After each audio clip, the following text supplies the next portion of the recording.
Alhamdulillahirabbil alamin wassalatu wassalamu ala asyrafil anbiya'i wal mursalin wa ala alihi wa sahbihi ajma'in. A'udzubillahi minasyaitonir rajim. Wa may yattaqillaha yaj'al lahu makhraja wa yarzuqhu min haitsu la yahtasib. May yatawakkal 'ala Allah fa huwa hasbuhu. Innallaha balighu amrih. Qad ja'alallahu likulli syai'in qadrah. Yang saya hormati imam dan juga jemaah sekalian, insya-Allah pada pagi ini kita sambung kuliah kita merujuk kepada kandungan dalam kitab La Tahzan, jangan bersedih, dan kita pada pagi ini akan bercakap mengenai tajuk yang ke-10, iaitu terimalah qada dan qadar Allah. Ini rukun iman yang ke-6. Firman Allah Subhanahu wa taala di dalam surah Al-Hadid ayat 22. Terjemahannya, tidak ada sesuatu kesusahan atau bala bencana yang ditimpakan di bumi, dan tidak juga yang menimpa diri kamu, melainkan telah sedia ada di dalam kitab, yakni pengetahuan kami sebelum kami menjadikannya. Tinta pena telah mengering, lembaran-lembaran catatan ketentuan telah disimpan, setiap perkara telah diputuskan dan takdir telah ditetapkan. Maka firman Allah lagi dalam surah At-Taubah ayat 51, terjemahan dia, tidak sekali-kali akan menimpa kami sesuatu pun melainkan apa yang telah ditetapkan Allah bagi kami. Apa yang membuat anda benar tidak akan membuat anda salah. Sebaliknya, apa yang membuat anda salah tidak akan membuat anda benar. Jika keyakinan tersebut tertanam kuat pada jiwa anda dan kukuh bersemayam dalam hati anda, maka setiap bencana akan menjadi kurnia, setiap ujian menjadi anugerah, dan setiap peristiwa menjadi penghargaan dan pahala. Sabda Rasulullah sallallahu alaihi wasallam, terjemahannya, siapa yang dikehendaki Allah menjadi baik, nescaya Allah akan memberinya cubaan. Kerana itu, jangan anda merasa gundah dan bersedih dikarenakan suatu penyakit, kematian yang semakin dekat, kerugian harta atau rumah terbakar. Betapapun sesungguhnya merupakan sesuatu yang telah Allah takdirkan, dan semua yang telah menjadi takdir Allah pasti terjadi. Semua yang telah menjadi takdir Allah pasti terjadi. Kita tidak mempunyai pilihan lain selain menerima takdir itu, kerana Allah lah yang berhak menentukan. Dengan adanya cubaan, anda justru mendapat pahala dan dosa anda pun akan diampuni. Maka berbahagialah orang-orang yang tertimpa musibah atas kesabaran dan kerelaan mereka terhadap yang Maha mengambil, Maha pemberi, Maha mengekang, lagi Maha lapang. Dari surah Al-Anbiya ayat 23, terjemahannya, dia tidak ditanya tentang apa yang diperbuatnya, dan merekalah yang akan ditanya. Saraf-saraf anda akan tetap tegang, kegundahan jiwa anda tidak akan reda, dan kecemasan di dada anda tidak akan pernah sirna sebelum anda benar-benar beriman terhadap qada dan qadar. Tinta pena telah mengering bersamaan dengan semua hal yang akan anda temui. Maka jangan dibiarkan diri anda larut kesedihan. Jangan mengira diri anda sanggup melakukan segala upaya untuk menahan tembok yang akan runtuh, membendung air yang akan meluap, menahan angin agar tidak bertiup, atau memelihara kaca agar tidak pecah. Adalah tidak benar bila semua itu dapat terjadi dengan paksaanku dan apa yang telah digariskan akan terjadi. 29 terjemahan dia. Maka barang siapa yang ingin beriman, silakan ia beriman. Dan barang siapa yang ingin kafir, silakan ia kafir. Anda harus menyerahkan semua hal kepada takdir agar tidak ditindas oleh bala tentera kebencian, penyesalan dan kebinasaan. Dan percayalah dengan kebenaran qada sebelum anda dilanda banjir penyesalan. Dengan begitu jiwa anda akan tetap tenang menjalani segala daya upaya dan cara yang memang harus ditempuh. Dan bila kemudian terjadi hal-hal yang tidak anda inginkan, maka itu pun merupakan sebahagian dari ketentuan yang memang harus terjadi. Jangan pula anda berandai. Seperti mana disebut dalam hadis Rasulullah, terjemahan dia, seandainya aku melakukan begini dan begini, nescaya akan begini dan begini. Akan tetapi katakanlah, semua yang telah ditakdirkan dan dikehendaki Allah pasti terjadi. Tak maaf tuan-tuan, saya baca dulu sampai habis. Sebab nanti kalau saya berhenti kat tengah, takut tak habis. Sebab kita nak selesaikan juga tajuk ke-10 ni. Sama dengan di masjid lah. Masjid pun dia dah sampai tajuk yang ke-10. Bila kita sebut qada dan qadar ni tuan-tuan,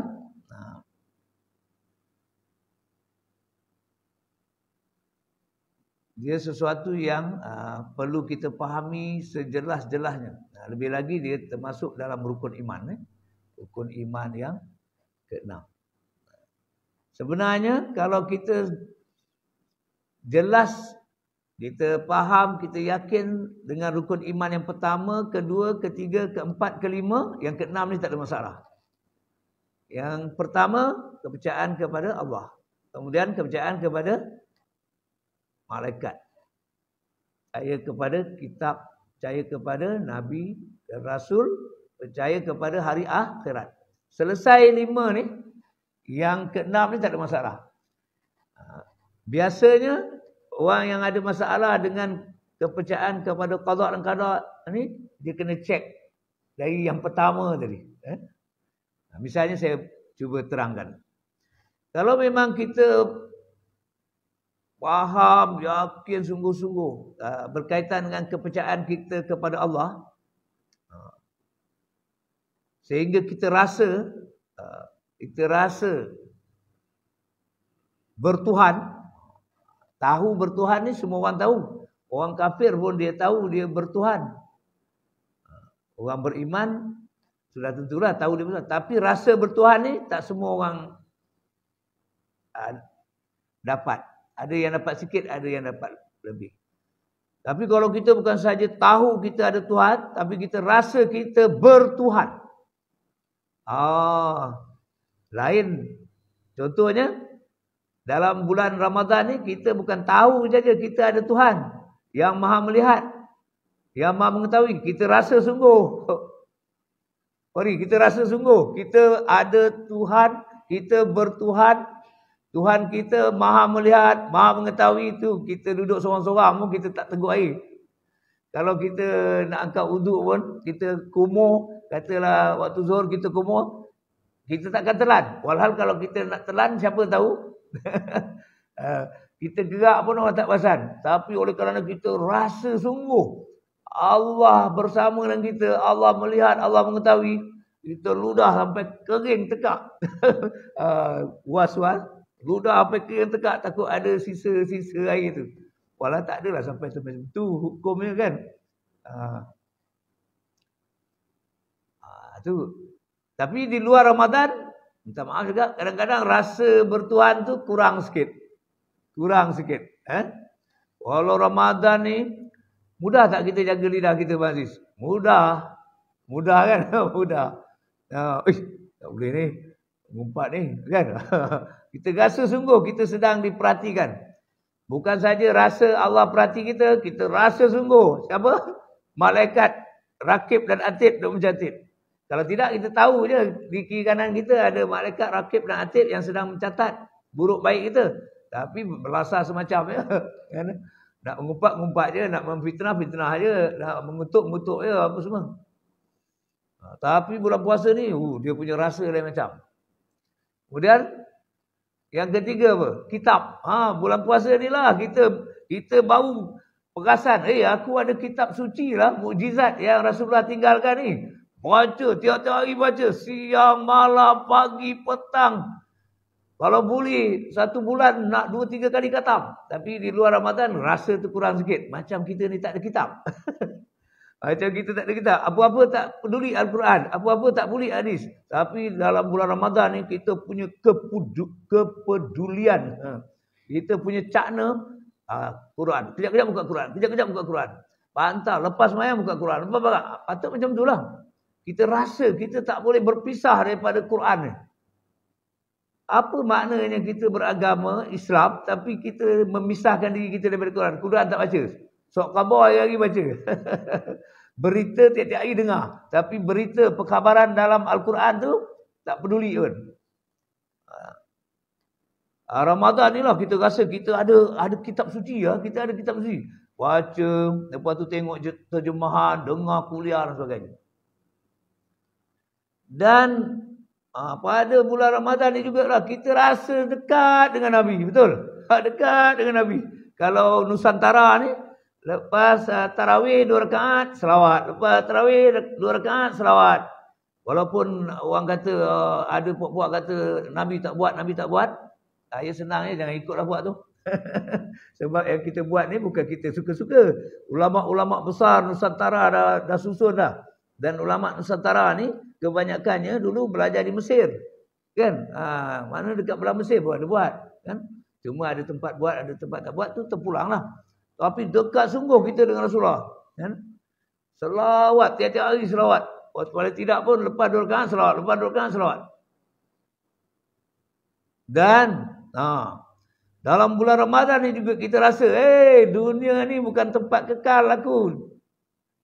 Dunia ni sementara saja. Dunia ni tempat aku nak mengumpul segala macam ibadah soleh ni. Aku nak bawa bekal. Nak cari pahala. Kan dalam bulan puasa ni kita sungguh banyak. Bukan semayang fardu je. Semayang sunat lagi. Lepas tu semua segala macam sunat Pak Din. Nak berbuka. Azan je ambil sunah satu. Berbuka cepat. Berbuka, segera berbuka. Ambil kurma. Sunah lagi Pak Din. Macam-macam juara depan kita. Sedap-sedap tapi kita ambil kurma. Asal apa? Sunat. Kalau tak ada kurma pun, kita ambil air dulu. Kita tak makan nasi dulu. Mengapa kita gairah sungguh macam-macam ibadah nak buat? Sebab cerita akhirat lah. Kalau cerita dunia, kalau kita tak ingat akhirat, tak buat kita macam-macam tu. Kita tanya dia, mengapa bulan Ramadan ni lain macam? Bulan Ramadan ni lah kita rasa betul dunia ni sementara. Daripada sebelum masuk Ramadan tu kita rasa, sempat ke tidak aku ni Ramadan. Kan kita baca doa apa? Wabalighna Ramadan, wabalighna, ya Allah sampai. Mengapa kita sebut sampaikan aku Ramadan? Sebab kita tahu kita mungkin mati. Bila mati bermakna mulalah alam akhirat kita. InsyaAllah kalau selesai rukun iman yang pertama, kedua, ketiga, keempat, kelima, keenam ni tak ada masalah. Tapi Ramadan ni tuan-tuan betul-betul menyekolahkan kita supaya kita beriman betul-betul dengan rukun iman yang 6 tu. Termasuk yang ni qada dan qadar. Cuma qada dan qadar ni kita kena faham tuan-tuan. Bila kita baca tadi ada benda-benda yang kalau kita tak faham nanti kita keliru. Jadi ada penjelasan sebenarnya. Saya cuba. Pernah dengar mubram dan mu'allaq? Takdir. Kita ringkaskan qada ni dan qada ni takdir lah. Takdir. Jadi dia ada mubram yang tak boleh berubah lah. Tak boleh berubah. Tapi ada mu'allaq yang boleh berubah. Allah kan maha adil, maha pengasih, maha penyayang. Yang tak boleh berubah ni mubram, contohnya apa Pak Din? Siapa bapak kita tak boleh lah. Kan? Itu dah tetap lah. Kan? Siapa bapak kita dah tetap dah. Kita lelaki atau perempuan dah tetap dah. Itu tak boleh berubah. Kita ni bangsa Melayu atau India atau Cina tak boleh berubah dah. Tetap dah. Tapi ada orang tak faham. Apa pasal bapak aku macam ni tak serupa bapak orang. Apa pasal mak aku macam ni. Terimalah seadanya. Itulah bapak kita, itulah mak kita. Macam mana pun rupa dia, macam mana pun perangai dia, macam mana pun status ekonomi dia, status sosial dia, itulah yang telah Allah takdirkan untuk kita. Dan itulah setiap yang Allah takdirkan untuk kita pasti yang terbaik. Pasti yang terbaik. Termasuk mak bapak kita, walaupun ada orang mak bapak dia dapat anugerah, ibu misali, bapak misali, mak kita tak dapat anugerah tu, tapi percayalah, yang bapak dia ibu misali, mak dia ibu misali, bapak dia bapak misali, mak dia ibu misali tu, kalau jadi mak bapak kita bukan mak bapak yang terbaik untuk kita. Mak bapak yang terbaik untuk kita, itulah dia. Kalau saya, bapak yang terbaik untuk saya Harun. Mak yang terbaik untuk saya Zainun. Dua-dua dah meninggal. Tuan-tuan masing-masing. Terima. Bila kita terima ini takdir yang Allah telah tetapkan, tak boleh diubahkan, baru kita boleh terima mak bapak kita seadanya. Tak adalah duk bandingkan mak bapak kita dengan mak bapak orang. Begitu juga kita jadi bapak, jadi ibu. Allah dah takdirkan lahir anak lelaki, terima. Walaupun berderet lelaki. Ada orang berderet perempuan, terima. Bila terima, barulah yang lainnya jadi mudah. Terima dulu takdir yang Allah dah tetapkan. Nama pun Allah tu Tuhan. Jadi kita ni makhluk. Jadi ikut dia lah. Jadi yang mubram ni tak boleh ubah lah. Tugas kita yang mubram ni, terima sepenuhnya. Without question. Tak ada soal. Apa pula dapat anak perempuan juga lagi? Itu jadi masalah tu. Dia tak juga anak lelaki. Allah bagi dia anak perempuan. Dia tak juga anak lelaki. Lala dia pakaikan anak perempuan dia pakaian lelaki. Dari kecil. Lala membesar jadi macam budak lelaki. Dah jadi tomboy. Ataupun sebaliknya dia hendak anak perempuan. Datang lagi. Dia tak puas hati dengan takdir ni. Dia pakaikan anak lelaki dia dengan pakaian perempuan. Kecil-kecil lagi dia bagi main pondok-pondok, masak-masak kan. Make-up. Lala jadi lelaki lembut. Tapi kalau dia terima, tak ada masalah dia. Allah lebih mengetahui kita ni patut diberi anak lelaki atau anak perempuan. Jelas macam jadi apa lagi yang mubram.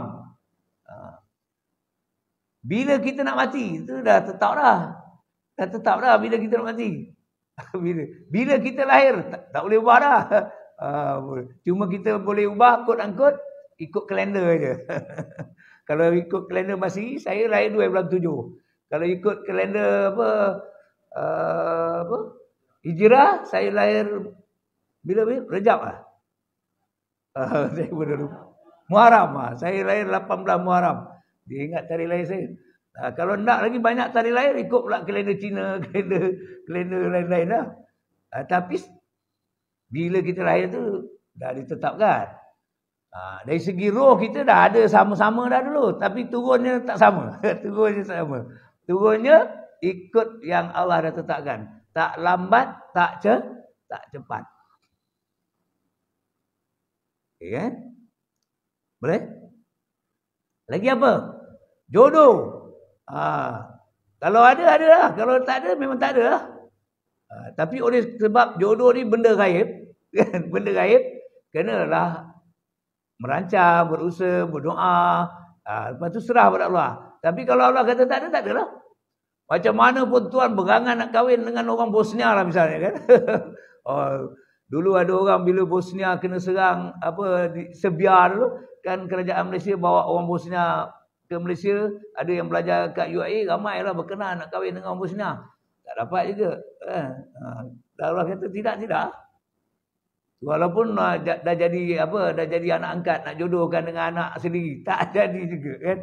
Dulu ramai orang ambil anak angkat Bosnia kan, ingat nak kahwin dengan anak dia, tak ada juga. Orang Bosnia tu dapat balik, dia kahwin dengan orang Bosnia juga. Kadang ada orang tak boleh terima. Memang inilah takdir. Inilah isi dia. Oh, dia duduk teringat lagi cinta dia masa sekolah rendah. Dia duduk ingat lagi cinta dia masa sekolah menengah. Masa dekat maktab, masa dekat universiti. Datanglah duk kalau aku kahwin dengan anak dia tentu hidung mancung. Kalau aku kahwin dengan anak dia tentu kulit putih. Tak adanya. Tak semestinya hidung kita mancung. Kulit kita cerah, besok dapat anak kita pun hidung mancung. Air dah jumpa dah. Bapa hidung bukan memang mancung. Minta maaf anak hidung dia kepit dia. Penyik. Betul. Bapa dia hidung mancung. Ada yang bapa dia dengan mak dia, kira tak cerah lah kulit. Kita cakap tak cerah kulit. Tak cerah. Anak bukan main cerah. Kan? Tak payah diragu-ragu lah. Allah boleh buat macam-macam. Okey, ada benda yang Allah dah tetapkan tak boleh ubah. Ada benda boleh ubah lagi. Misalnya kita nak jadi kaya, nak jadi miskin. Boleh ubah lagi tak? Boleh. Kita nak jahil ataupun berilmu. Boleh tak? Boleh. Ini kita cakap sikit. Jangan cakap bab kaya miskin dulu. Kita cakap bab berilmu. Kita tak tahu. Boleh tak jadi tahu? Boleh. Kita tak faham. Boleh tak jadi faham? Dengan izin Allah insyaAllah. Tapi kita yang ni, kita tak peduli je. Kita biar je. Silap-silap cakap, Allah memang dah takdirkan aku ni jenis tak pandai. Sedap dia. Allah memang dah takdirkan aku jenis tak boleh baca juga. Dah bertahun dah aku baca Al-Quran ni. Tapi tak pandai-pandai. Belajar sampai mati. Betul Ustaz Bidal? Belajar Quran ni tak pandai. Belajar sampai mati. InsyaAllah Allah maafkan kita di atas kelemahan kita tak boleh baca macam orang lain tu. Tapi kalau dah tahu baca tak betul tu, jangan mengada-ngada pula nak jadi imam. Imam untuk kat rumah boleh. Kan? Dah tahu, aku nak je jadi imam. Sebab dah 10 tahun aku belajar.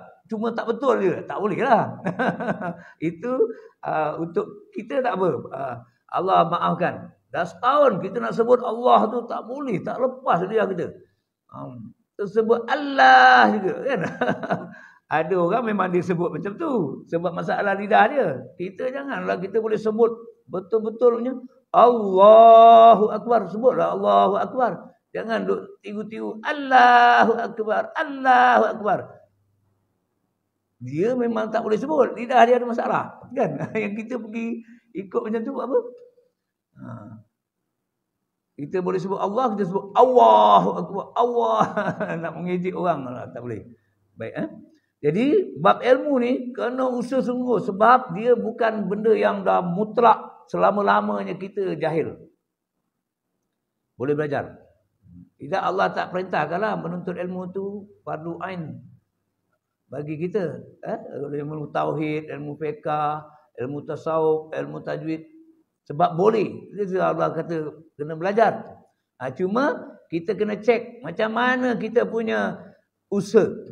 Walaupun usaha itu tidak memberi bekas, Allah tak melihat kepada hasil, tapi Allah melihat benda yang boleh berubah ni, Allah tak melihat pada hasil, Allah melihat kepada usaha kita. Sungguh-sungguh atau tidak?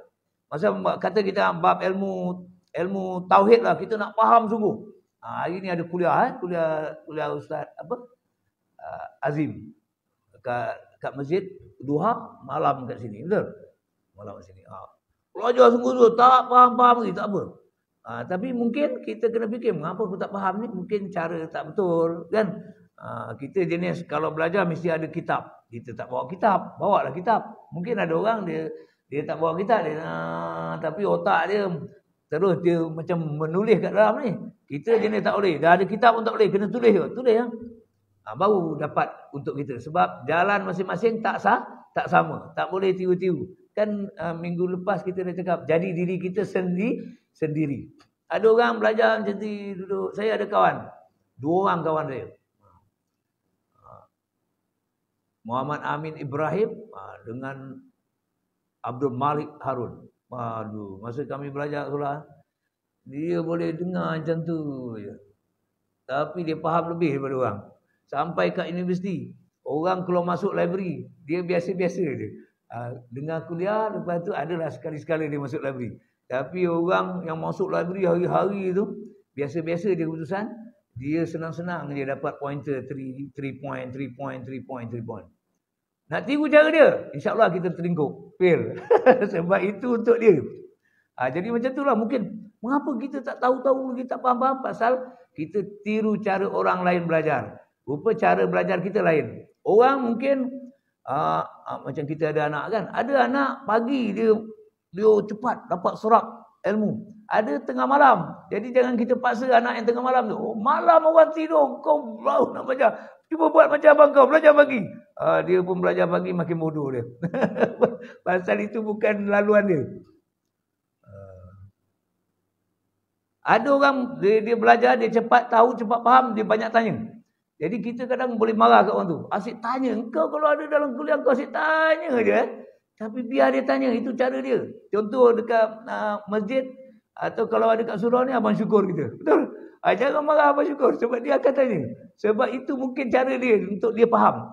Yang kita, aku tak tanya. Aku tahu tu. Dia kena tanya.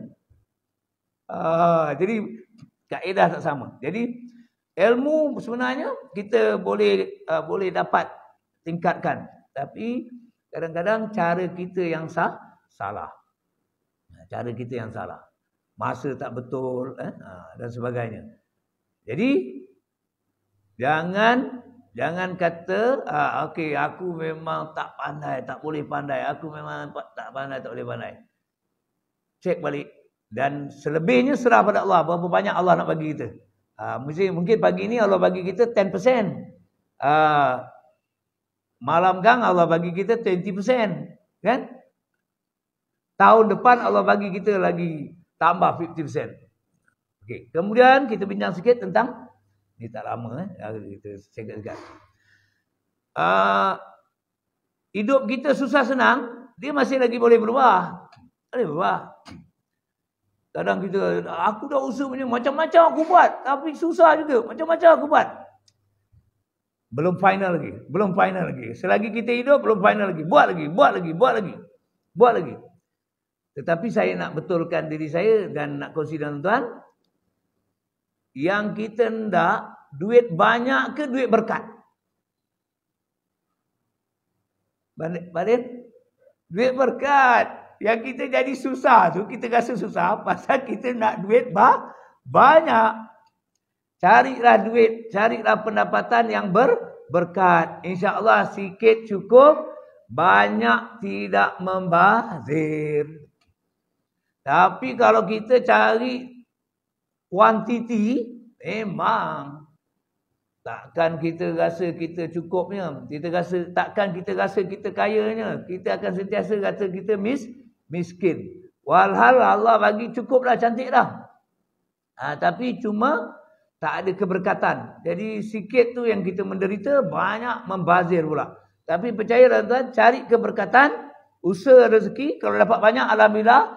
Kalau dapat sikit pun, alhamdulillah. Tapi kalau pada kedua-duanya, sama ada banyak atau sikit, ada keberkatan, pasti cukup. Pasti banyak manfaat dia. Sikit pun dapat manfaat dia. Banyak, ramai orang dapat manfaat. Tapi kalau tak ada keberkatan, sikit tak cukup. Banyak, dia kedekut pula tu. Dia simpan untuk dia. Bila dia mati baru kita tahu. Banyak duit orang tua ni. Banyak duit. Kita yang dah berumur ni, kalau masih banyak lagi duit, Pak Din, air raya ni masuk dalam ampau tu. Jangan masuk RM1 dah. Masuk RM10, RM20, bagi. Kami yang datang pun Pak Din bagi juga. Kan? AJK bagi berapa ringgit AJK nak? RM20 beri. Cukup ya? Pegawai syarak bagi RM30. Bagi. Saya ingat lagi bapak kita, bapak saya lah, tuan-tuan tentu pun sama juga bapak kita masing-masing. Bila dia orang dah ada cucu ni, dia orang punya kegairahan hari raya apa tu Ustaz Firdaus. Petang raya tu dia dah masuk pasal dia ampau dia standby nak tunggu cucu dia. Lepas tu dia ada kategori cucu lah tu. bukan pilih kasih. Umur macam ni dapat macam ni, umur macam ni. Jadi salah bagi. Lepas tu kalau mak saya, kalau kami dulu duduk Shah Alam, bila balik ke kampung, mesti kita tahu. Sebelum kita nak balik Shah Alam tu, dia dah sedia dah ampau lah. Salam. Dan kalau kita muka tak malu, kita pun boleh minta air kan. Wah, bagi kat budak-budak ya, orang tak air. Air dia bagi, kalau minta air bagi. Kan? Dia bagi je. Sebab apa dia orang boleh bagi? Walau masa tu tak kerja dah macam mak kita tak kerja bawa dia. Tapi mungkin duit yang dia dapat tu ada keberkatan. Sebab apa? Duit yang dia bagi tu daripada anak. Anak bagi kat bapak ada tak ikhlas tak? Ada tak kita bagi kat bapak kita duit, kita tak ikhlas ke? Nak menunjuk-nunjuk. Tengok orang kampung aku bagi. Tak ada. Saya yakin semua orang bagi duit dekat bapak dia, mak dia memang ikhlasnya. Memang ikhlas. Jadi dia dapat duit daripada anak yang bagi dengan ikhlas. Berkat sungguh. Duit tu tak ada campur subhat, tak ada tak apa-apa. Jadi duit dia tu boleh bagi cucu, boleh bagi ni, boleh bagi tu. Cari yang berkat tuan. Rezeki kita boleh berubah. Kita boleh jadi orang kaya, boleh jadi orang miskin. Tapi pada saya, jangan lihat pada jumlah. Jadi orang kaya sebab rezeki kita berkat. Bukan kita kaya sebab duit banyak. Tapi kita kaya dalam erti kata, kita dah usaha sungguh-sungguh. Allah bagi kita hari ni pendapatan kita RM10 je. Tapi berkat. Esok kita usaha sungguh-sungguh. Allah bagi RM20. Berkat. Berkat tu lebih penting tuan. InsyaAllah. Jadi, banyak lagi benda hidup dalam hidup kita yang boleh berubah sebenarnya. Kita sihat atau sakit, boleh berubah tak? Boleh. Ini sekarang kita sihat, boleh jadi sakit tak? Boleh. Jadi Allah suruh kita jaga. Jaga kita punya pemakanan. Ramai yang dalam ni dah macam-macam untuk dimakan. Betul? Tapi, Pak Din boleh makan udang Boleh. Boleh makan apa? Zam boleh, Syam boleh makan siput sedut siapa yang ada gout dah tak boleh dah. Sedut je, gout tu nyot. Jadi, jaga kesihatan tuan. Kalau patut ubah cara pemakanan, ubahlah. Kalau patut ubah cara tidur, ubah. Sekarang kita patut tidur awal lah. Jangan tidur lewat lah. Pukul 10 tidur lah. Bulan puasa ni kita boleh praktis. Awal tidur sebab nak bangun sahur. Teruskan selepas bulan puasa tuan, tidur awal, bangun awal. Tidur awal, bangun. Itu cara hidup yang insya-Allah yang telah disunnahkan oleh Rasulullah. Dan insya-Allah kalau kita hidup cara macam tu, tidur awal, bangun awal, tidur awal, bangun awal, sihat.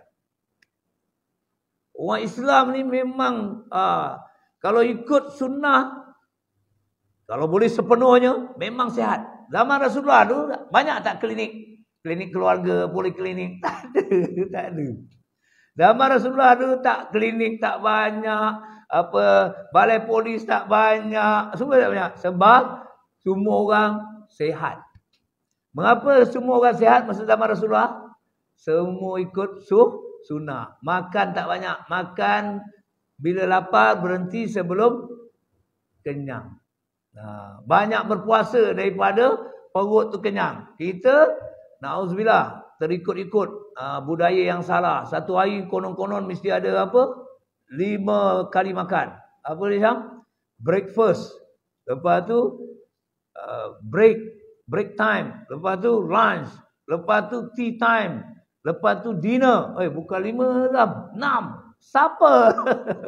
Dan supper kita lebih dahsyat daripada orang yang punya budaya. Orang yang punya budaya tu di barat.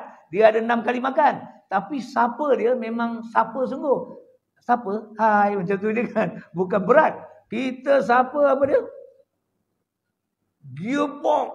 Sup gearbox. Ada satu kali saya ada program dekat Pantai Timur. Isi program sampai 12 malam.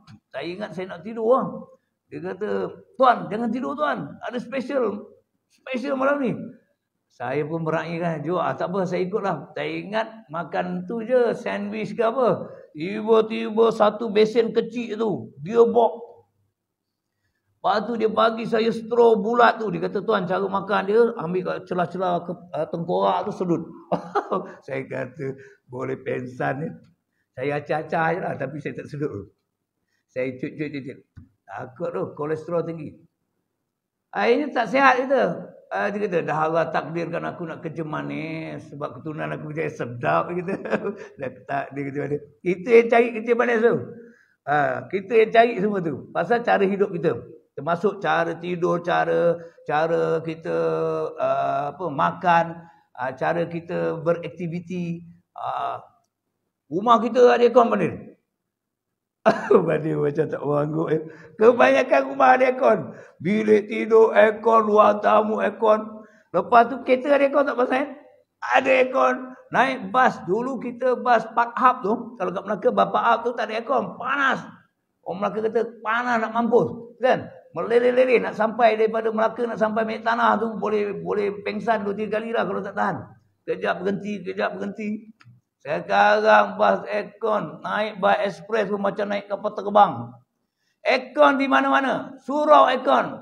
Kalau surau tak ada aircon, siap. Daripada pengungsi sampai AJK kena balun. Tu macam sekarang masjid kita belum ada aircon. Dia boleh kata tiap-tiap bulan ada je orang. Bila nak pasang aircon fungsi, bila nak pasang aircon, semua aircon. Tapi itulah yang menyebabkan kita tak sihat. Betul, sejuk duduk tapi tak sihat. Tak sihat. Akhirnya kita kata, dah memang keturunan aku ni, memang keturunan sedap gitu. Allah Maha Adil. Memang ada doktor kata ada benda-benda ada kena-mengena dengan genetik, tapi bukan itu secara mutlaknya. Boleh tak kita bebas daripada circle itu? Bapak kita ada kerja mana, kita boleh tak bebas? Boleh. Bapak kita ada gout, boleh tak kita bebas? Boleh. Cara hidup. Jadi tuan-tuan, jadi ringkasnya, qada dan qadar ni dia bawa kitab tauhid. Kan? Saya tak adalah kemampuan nak terang saja, tapi saya ambil rumusan dia. Jadi takdir ada dua, satu mubram, satu mu'alaq.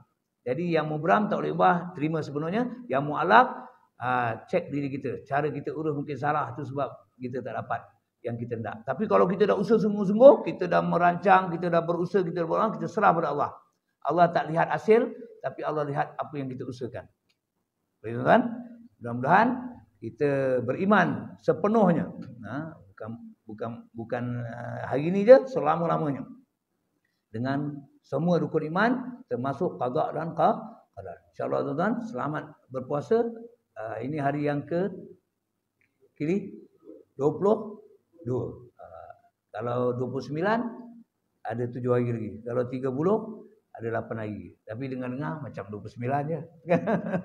Jadi moga-moga kita dapat terus meningkatkan ibadah kita. Assalamualaikum warahmatullahi wabarakatuh. Kita akhiri dengan tasbih kafarah dan salatul asr.